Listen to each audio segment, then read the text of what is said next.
All right, welcome back. Happy Veterans Day to everybody. Appreciate all the veterans, of course. And I wanted to go over kind of an update on the account, update on the, progress towards paying my rent with my account, and also on a pretty big move in RIVN I was going to cover as well, because we do have that in the portfolio. So I want to cover my analysis on that as well. So let's kind of dive into it. If you don't know who I am, I'm Ben Collins, CFA charter holder, Chief Investment Officer of Options Autopilot, which is an options automation platform. If you want information on that, it is down in the description. Check it out. I think it should be able to help you out with your options trading, whether you are a manual trader or new to trading. So check that out. So just wanted to hop in here and kind of go over the current positioning in the portfolio. Obviously had a pretty big move in some of the names that I've been long. If you haven't been following along, definitely subscribe. I'm showing you all of the ups and downs, not always just the positives, because it's not about wins only, right? It's all about risk management, and you got to highlight when things go wrong and when things go right, because you got to learn from those things. So obviously automation has taken out a lot of the issues from my standpoint on a lot of the positions, but I do still have some long positions in various things that I've shared along the way. So if you want to watch those, check out my older videos. Definitely subscribe to see all the updates in the future, because I'll show you the good or the bad. Right now, fairly positive in general. So quickly, want to touch base on how the automations are. Obviously, you can see P&L in the day, 3,288. The year to date, if we go here,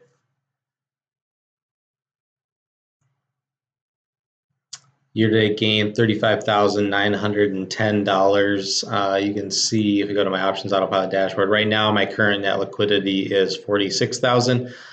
This has fluctuated throughout the year. I would say it's averaged around $50,000. So I'd have to really go and get like a cash weighted, but if I'm being conservative, I would say it's 50,000-ish.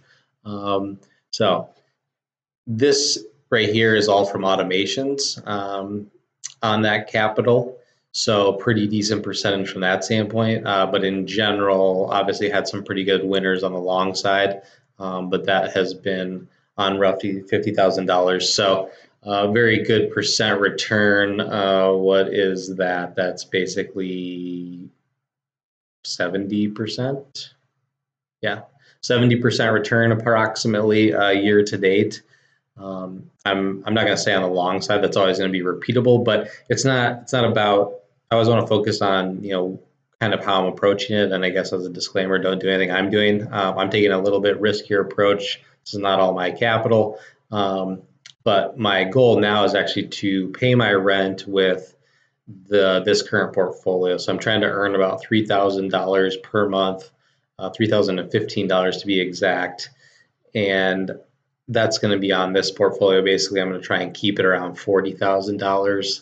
So very high percentage. Again, I wouldn't recommend doing that, but it's just sort of a challenge because I'm basically almost up about $36,000 right now. That's pretty much all profit. So what I'm trying to show and do is how I'm thinking about this, right?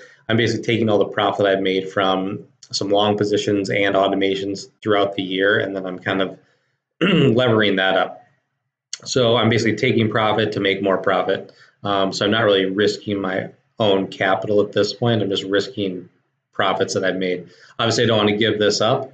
And so I'm trying to take a good approach there, but that's where we currently are. Any orders that went off today, this was an automated crude oil that just went off. It's supposed to go off Tuesdays. This again was an automation that went off. This was an automation that filled as a profit. This was also automation. So I basically on a daily basis have the 111s going off. It didn't open up a 111 today on MES because I had, I'll go over this quickly. Just as an update on where we're at. Are we going to pay our rent this month? I think we're on our way again. Who knows what the market's going to do this month? Is it going to pull back? But basically I have 4 days of the week, I'm putting on a new MES 111 position. So 75 days expiration, 90, 100, and then 120. So I think we have the most on from 75. So yeah, currently open $213. Again, win rate 100%, that's true, but that's not always going to be the case. You can kind of see what this looks like on Options Autopilot, the platform. And basically, we've had one close. We got three that are open. Sorry, three have closed, but three are open right now, profitable. I think I did increase this to 2 contracts a piece. Yeah. So I went from 1 up to 2. You can see right here, times 2 on the 75-day. So I'm kind of increasing my position sizing to try and hit this. You can see how much I'm using. I'm only using half of my allocated capital on the strategy. So it will put on, another 3 positions. I think I have it capped at 5 positions though, per automation. So if it hits 5 positions open, then it won't put another one. Or if it hits for some reason the $5,000 allocation, it won't do it. It just depends. So we got Zach, our CTO, texting me right now. Let's see what he's saying.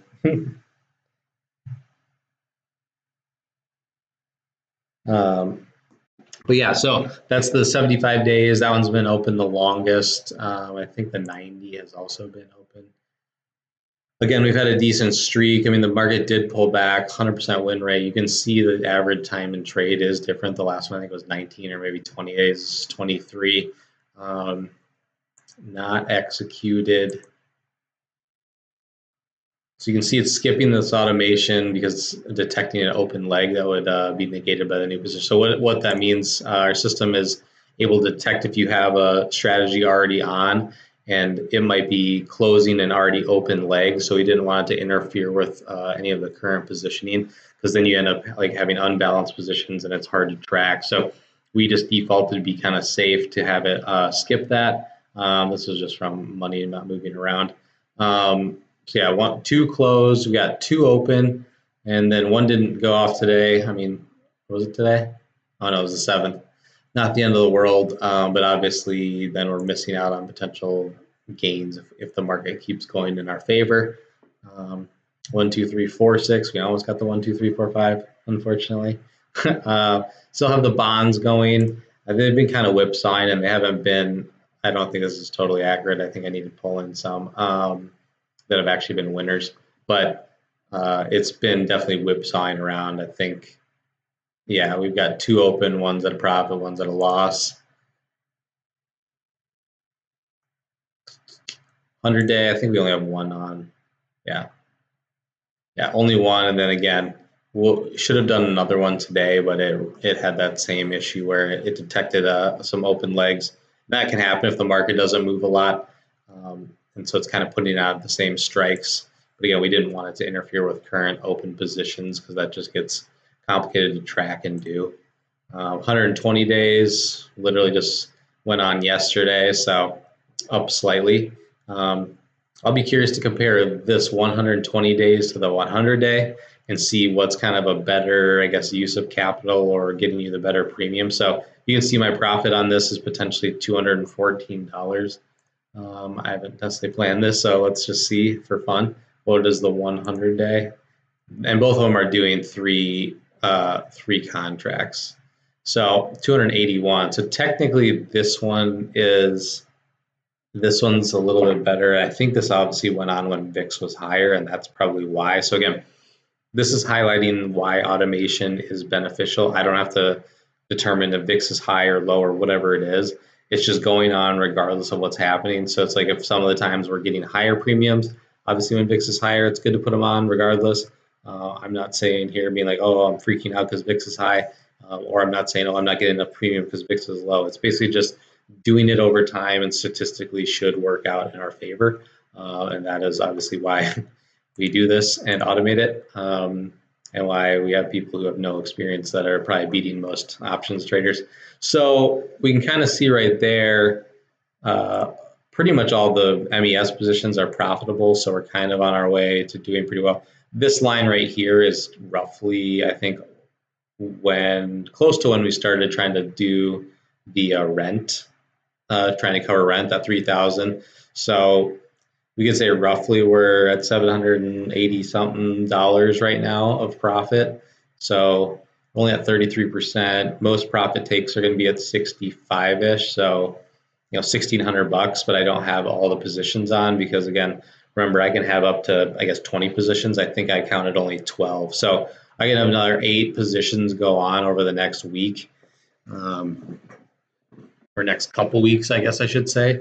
And then we should be able to hit the potential of hitting that rent number. We'll see if it actually happens. I mean, if we get a pullback, obviously it's probably not going to happen. But the point is just long term to be able to try and generate that kind of return on that capital. So that's doing okay. A lot of this MES right here, you can see that I'm leaning negative delta. That's because I had these on previously before I converted to this kind of new strategy where we've got quite a few hedges in place. And I was, again, on the automation. I just set it to convert to hedge. So that's why I'm leaning negative there. I mean, it's somewhat helpful on pullback, so I'm not necessarily in a rush to take it off. Everything else should be countering that cost if it loses money. So I don't really care there. Bonds, like I said, yeah, we got 2 open, one's a little profit. That's funny. Actually, they're literally both the exact opposite. So this one's down 15 and this one's up 15. Oh, that was on the day. Got it. So this one's down overall. This one's up slightly. So bonds have been kind of a whipsaw, but yeah, you can see at least on this contract we're up money year to date. So crude oil, again, on this contract, we're up money year to date. Only have the one on that went on today. And I still have not touched gold. Actually, let's jump in and see what gold has done because I haven't checked on it recently.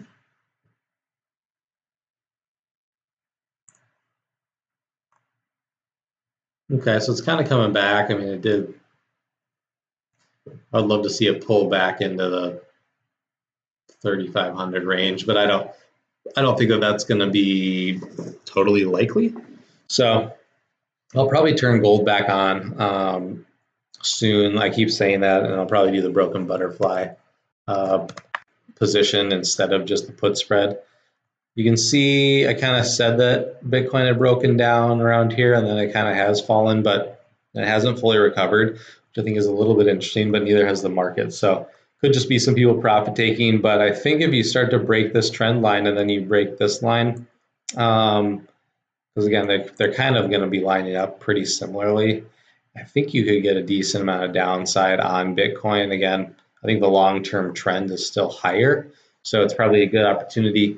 I've mentioned in the past, you just got to be aware of things like strategy. This is a pretty huge double top, maybe potential formation right here. And the reason that's maybe concerning is maybe it's not specific to strategy. It could be also some of these companies that are having Bitcoin as their kind of treasury, or they hold Bitcoin in their treasury. I don't know how they have these agreements or even on strategy, but he is doing it on a levered basis. I don't think he would ever get a margin call for holding this stuff the way that it's set up, from my understanding. I think he's just issuing debt to people and then buying it. But I do think he might be levered. And if he is, then is there a potential scenario where he gets some type of call, right? And there's any kind of liquidation. And again, not necessarily strategy specifically or Michael Saylor, but if any other companies kind of do that, you could see a little bit of forced liquidation in Bitcoin. In my opinion, could be a good buying opportunity. I might trade actually some options around strategy. So subscribe if you want to see what I end up doing there. Long term. Generally, a lot of the stuff I'm doing directionally long is going to be longer term positions in general. But yeah, so that's kind of it with Bitcoin ETF. Again, I'm doing the put spread. That's been hit or miss this year. You can see that P&L, I'm only up $37 year to date because it's, I guess if we look at this, it has only been, I'm trying to think of when I actually turned on that automation. it probably was like around this time frame. So it has basically just been doing nothing. So we're not losing money, not really making money, and I'm not doing it in a huge size. It's just I have 3 positions on at the moment of the 111, or actually no, it's the put spread, put credit spread. So that's that. Intel. Let's look at Intel and SoFi. I haven't done anything. I'm kicking myself because if you saw my other video, I mentioned that I was going to uncover my call spread if we got a pullback. On Intel, it's not really looking too hot, in my opinion. We could get more of a pullback. I think a bunch of the good news is probably out of the stock. I think you could see a pullback here. I know supposedly they talked to Elon Musk about maybe doing something with Intel, and he's like, oh yeah, maybe we should talk to them because he wants to, potentially start manufacturing chips. Maybe it'll hang in there and not do much because people are anticipating that could be a good announcement. I don't know.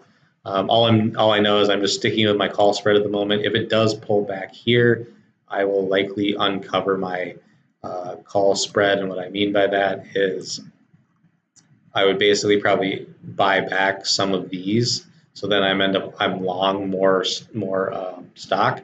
I'm effectively only long 200 shares. So if I bought back 5 contracts here, I'd become significantly more long, and I might even decide to close this and just go back to my straight up, long kind of position. I was just wanting to kind of take my exposure down after we had quite a good gain so far, because I remember I only started out with $5,000 position. So that's been a good one. SoFi has been obviously the biggest winner so far.